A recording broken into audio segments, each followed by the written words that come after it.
Hi everyone, and welcome back. We didn't do it. This is not a welcome back. This is the first episode. Cullen, come on. You can check out, but you can never Hey leave. guys, welcome back to my channel. Hey Hi guys. everyone. Hi everyone. Welcome to our new great premise for a show called 10-Minute Filmmaking. This is the show where we have 100 different topics and we randomly select one and have 10 minutes to talk about it. We've each got 2 minutes to give our thoughts on that, and then a 30-second wrap-up time at the end for closing statements.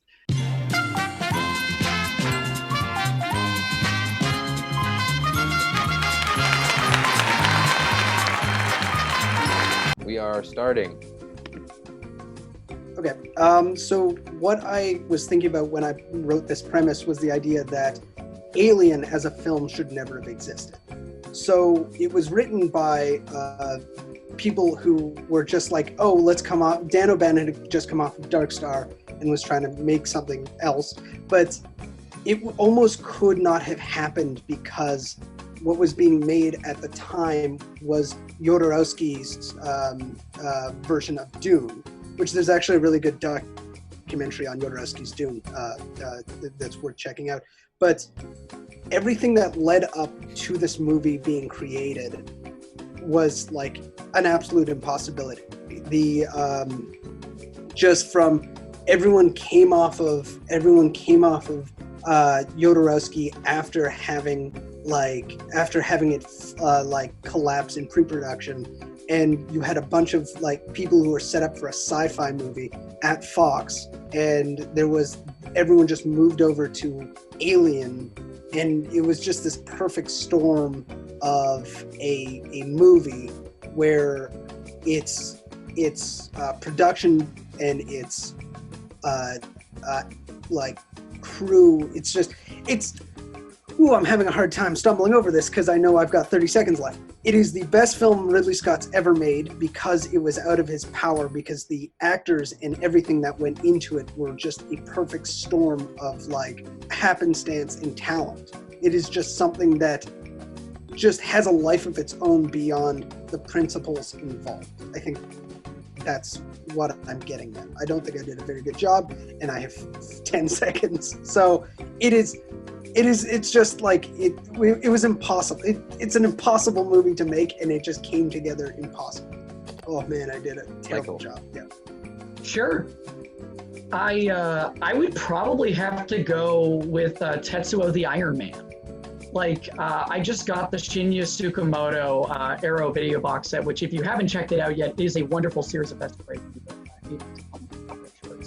But I was listening to the commentary that Tom Mess, he wrote the book Iron Man, which includes a lot of interviews with Shinya Tsukamoto. He provides some wonderful context on the commentary for the film about what was going on during that production. And basically, among other things, economically speaking, Japan had yet to hit the recession in '91, but basically theater attendance was at 10% of what it was at its peak in the late 1950s. Like this was 1988 when they started shooting it. Like no one was going to see movies. And on top of that, Shinya Tsukamoto mid-production was evicted from his house by his own parents. And going into the third act of the film, most of his cast, most of his crew had walked out on him. So basically the entire climax of that film plays out in a series of elaborate reverse shot practical effects, where basically him and the star of the movie, Higuchi, are just taking turns holding the camera and shooting each other in these great stop motion driven action sequences. So to me, it's kind of like the story of the Evil Dead, but if somehow even more went wrong. But then Mess actually makes this really moving point that that Tetsuo and what it represented at that point in time and its international appeal basically made it as significant as Rashomon back in the early 50s for just making Japanese cinema something worth talking about. Cool. And you have 10 minutes to spare. 10 seconds, rather, not 10 minutes. Oh, shit. Well, I mean, take a breath. So for me, I've got to say that the movie that I think should not have ever existed, and that I'm very glad does, is just like the entirety of the Lord of the Rings trilogy. Like I think that is such a headache to think about the the scale of those movies as a whole, and the fact that somebody like Robert Shea, like this day and age, those movies would never have gotten made. And 5 years before they were made, they would have never gotten made. Like it's such a, kind of how you were describing, Blair, like a perfect storm of just circumstance that allowed those to come to being, because they were considered essentially impossible to adapt before they were made. There was the cartoons, that had come out in the 70s and 80s, but those of course were more cult classics. They weren't really turned into full massive blockbusters like was hoped. But the fact that even the idea that you had Jackson get the final cut rights of these movies, these massive studio movies, that Jackson himself had the sole decision making on the final cuts of those movies is just unheard of these days, essentially. And even Weinstein was actually originally producing them, and at one point threatened Peter Jackson to take him off the project and put Tarantino on Lord of the Rings. Like that's a thing that happened, and it wasn't until Jackson essentially used his sway, thankfully, to step off and get Robert Shea involved. But this was like a horror director. This guy had only made low budget horror movies that was then put into our charge of a massive production. And Mandy, you're on, Mandy. You're on for 2 minutes. I don't know. I may have taken this almost in like a slightly different angle. So I was almost thinking of a movie that I hate, that I just wish didn't exist. But a movie that shouldn't exist in my head is like Serenity, like the movie that's based off of the show Firefly, because that show is, and it's a very TV person opinion, but that show is so good, and the reason the show tanked the way that it was literally the release schedule, and the marketing for it was really weird. So they released episode 3 instead of the pilot because they thought that would be more interesting to people. So Firefly was released episode 3, and then I believe episode 1, then 2, then 4.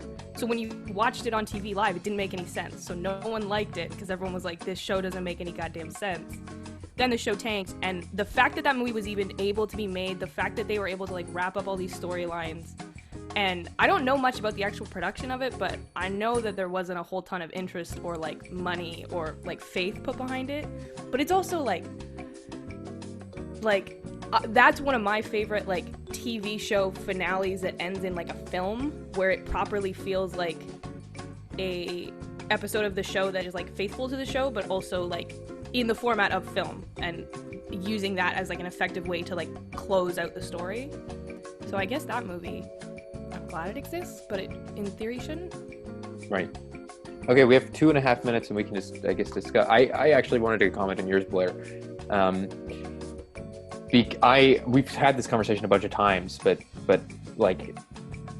Alien to me exists on the merit of the production designer and the cinematographer and the actors so much more than it does on Scott. Especially considering that Scott was almost a late addition to the project. He wasn't somebody, this wasn't his passion project that he was dreaming of making. He kind of came on as just a workman's director and was I'm gonna make this.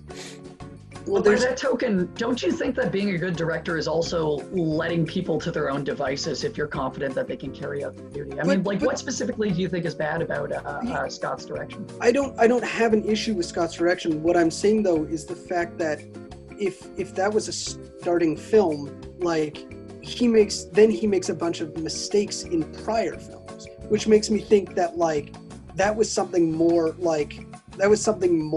than just his presence, because there are other films that come after that start feeling like the Ridley Scott oeuvre, and it's just that film feels so separate from his voice in some way, and it is because the production kind of morphed in its own way too. And you talk about, if you look into how the script was written, O'Bannon's original script was something very kind of a lot more structured and bizarre about the alien, whereas the producers came in and really latched onto the idea of space truckers and then really pushed that sort of thing. The story of that creation is, instead of people coming in and making decisions, it's almost like the production itself had its own mind. It's weird. It's very strange. Mm-hmm. Oh, sure. Yeah, no, I agree. I think that what you said about also, like, I don't have an issue with Ridley Scott's direction of those movies, or that movie, but I think that he was almost the not to insult him, but he was the least influential aspect over that production, I would say. He got lucky. Yeah, exactly. He got put into a good position with a good script and a good cast. But one could also argue that about Lord of the Rings is what was put together there was also the same thing that happened with Alien, was the pieces just morphed into something great. Yeah, and Alien, I would say that Jackson had more influence over Lord of the Rings than Ridley over Alien. But anyway, that'll wrap it up. Hope you enjoyed watching at home this great conversation. Oh my God, the YouTube personality, Cullen, I hate him. I hate him, Cullen.